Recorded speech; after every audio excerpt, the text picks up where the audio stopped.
নমস্কার, আমি স্মৃতি। কেমন আছো সবাই?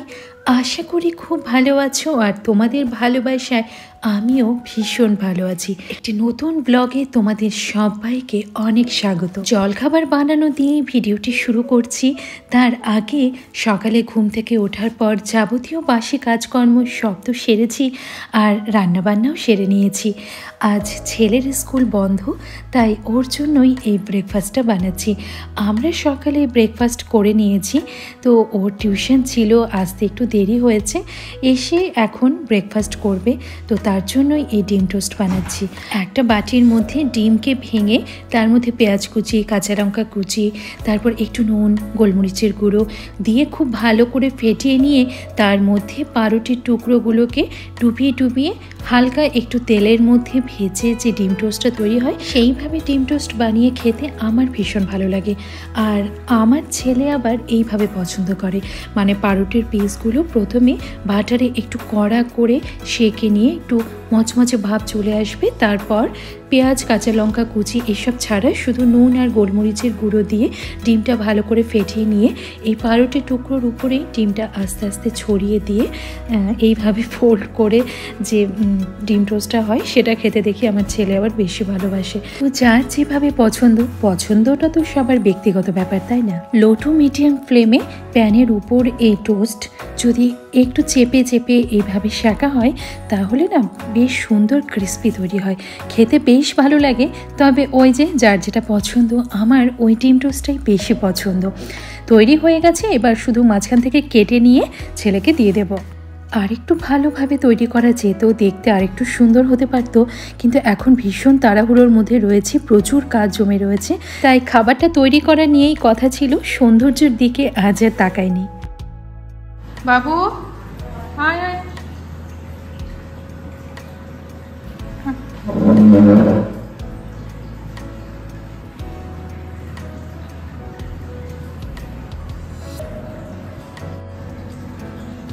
বাবু একটু শসা দিব, এর মধ্যে শসা দিয়ে খেতে ভালো লাগবে, দিব কুচি করে।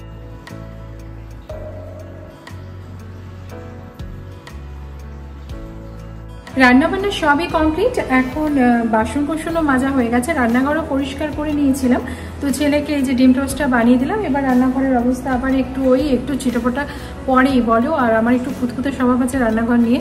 তো চলো একটু পরিষ্কার করে নিই, আর যে বাসন কোসনগুলো মেজে ধুয়ে রেখেছিলাম রান্নার পর, সেগুলো এবার ক্যাবিনেটের ভেতরে ঢুকিয়ে দিই।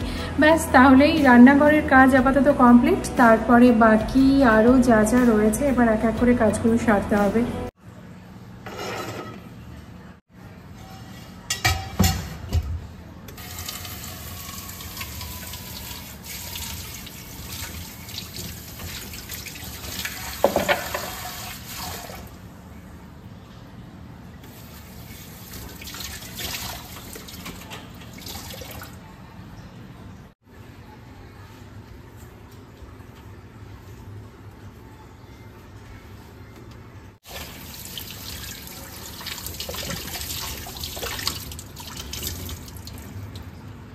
এই যে বাসনগুলো এখন বেরোলো না, এগুলো আর এখন মাজবো না, এগুলো দুপুরে খাওয়া দাওয়ার পর একদম মেজে নেবো। এখন থাকুক, দুপুরে খাওয়া দাওয়ার সময় যে বাসন টাসন আবার বেরোবে, তার সাথে একসাথে ওই বাসনগুলো মেজে নেবো।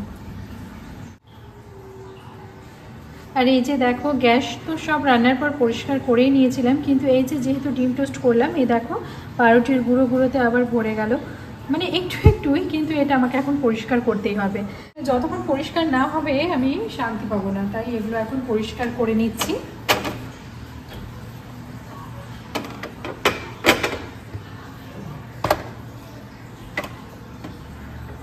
সেরকম কিছুই না, ওই ভিজে একটা কাপড় দিয়ে জাস্ট এইভাবে একটু বুলিয়ে নিলেই হয়ে যাবে আর কি। রান্নার পর তো খুব ভালো করে গ্যাস মুছে নিয়েছি। কাজ যে সবসময় হিসেব মতো হবে বা আমাদের ইচ্ছে মতো হবে তা কিন্তু নয়। যেমন ধরো না, আজ রান্নাবান্নার পর প্রতিদিনের মতো রান্নাঘর পরিষ্কার করে রেখেছি, কিন্তু রান্নাঘর পরিষ্কার হয়ে গেছে মানেই যে কেউ কিছু বললো আর আমি সেটা বানিয়ে দেবো না তা কিন্তু নয়। একটু বেশি হয়তো খাটনিটা হলো সেদিন, আরেকবার হয়তো একটু মোছামুছিটা বেশি করতে হলো, তো কাজের পরিমাণটা হয়তো বাড়লো, কিন্তু সেই যে মানুষটি যার একটি ছোট্ট কিন্তু মিষ্টি আবদার তুমি রাখলে সেখানে কিন্তু অনেকটা ভালো লাগা রয়েছে। ভেবেছিলাম সকালে জলখাবারে ছেলেকে ওটস কলা দুধ দিয়ে স্মুদি মতো বানিয়ে দেবো, কিন্তু আজকে উনি তা খাবেন না, বললো ডিম টোস্ট খাবে। সেই কারণে ওই গ্যাস ট্যাস মোছার পরে আবার ডিম টোস্ট করতে হলো। এতে জানো তো সেই মানুষটির মনে তোমার প্রতি ভালোবাসা শ্রদ্ধা যাই বলো না কেন অনেকটা বেড়ে যাবে। কেউ যদি তোমার কাছে সত্যি স্পেশাল হয় তবে তাকে মাঝে মধ্যে এই ফিলটা করানো দরকার যে সে তোমার কাছে কতটা স্পেশাল। যেটা যেখানে থাকে সেই বাসনগুলো সব নিজে নিজে ড্রয়ারে ঢুকিয়ে এবার রান্নাঘর পরিষ্কার। বাসন কোসন মাজার পর রান্নাঘরে সব কিছু আবার আগে জায়গা মতো গুছিয়ে রাখা, এটা কিন্তু একটা বড় কাজ।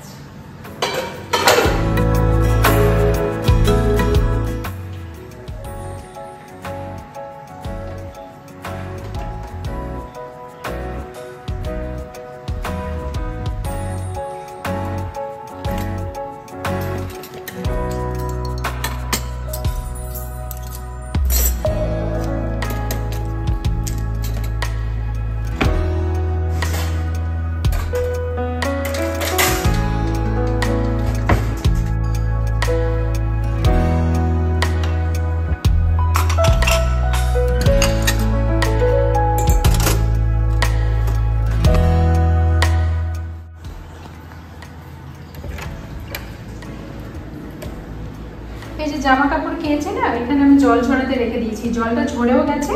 এবার এখান থেকে নিয়ে গিয়ে সোজা রোদে মেলে দেবো।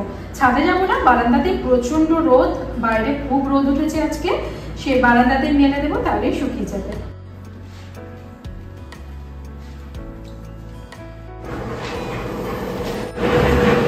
আজ না খুব রোদ উঠেছে, দেখো একটু তেজ রোদে।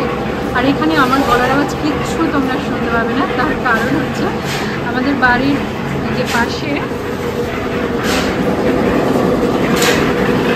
এই যে বাইরে ঢালাইয়ের কাজ হচ্ছে, তাই কোনো কথা শুনতে পাবে না।